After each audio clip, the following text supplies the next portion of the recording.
আমরা দেখি আল্লাহ পাক রব্বুল আলামিন যত জায়গায় কোরআনে হাকিমের ভিতরে কোন নবীর পরে সালাম পেশ করছেন, আল্লাহ পাক রব্বুল আলামিন প্রথমে সালাম দিয়েছেন, পরে কথা বলেছেন। যেরকম 23 নম্বর পালায় আল্লাহ পাক রব্বুল আলামিন বলেন সালামুন আলা ইব্রাহিম, সালাম আগে, ইব্রাহিম কথা পরে। সালামুন আলা নূহিন ফিল আলামিন, সালাম আগে কথা পরে, নূহ পরে কথা পরে। সালামুন আলা ইলিয়াসিন, সালাম আগে, ইলিয়াসিন কথা পরে।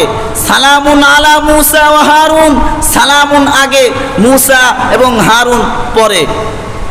এভাবে আল্লাহ পাক রব্বুল আলামিন যত জায়গায় সালাম দিয়েছেন, সালাম আগে দিয়েছেন, কথা পরে বলেছেন।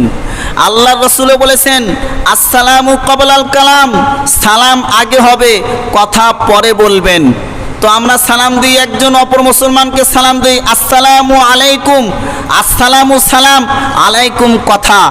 আমরা কবরেও তো সালাম দিই কবরবাসীকে আসসালামু আলাইকুম ইয়া আহলাল কুবুর, আসসালামু এটা সালাম, আলাইকুম ইয়া আহলাল কুবুর এটা কথা। আমরা আত্তাহিয়াতুর ভিতরেও সালাম দিই আসসালামু আলাইকা আইয়ুহান নাবিয়্যু, আসসালামু এটা সালাম, আলাইকা আইয়ুহান নাবিয়্যু এটা হলো কথা, এটা হলো সালাম।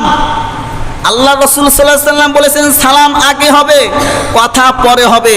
অথচ রাসূলের হাদিসের মুখালেফ বিরোধী তারা প্রথমে কি করে, কথা বলে নাকি সালাম দেয়?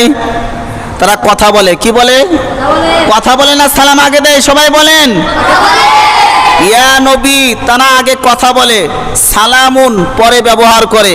অথচ এটা কোরআনেরও মুখালেফ, হাদিসেরও মুখালেফ, হাদিস বিরোধী, কোরআন বিরোধী তারা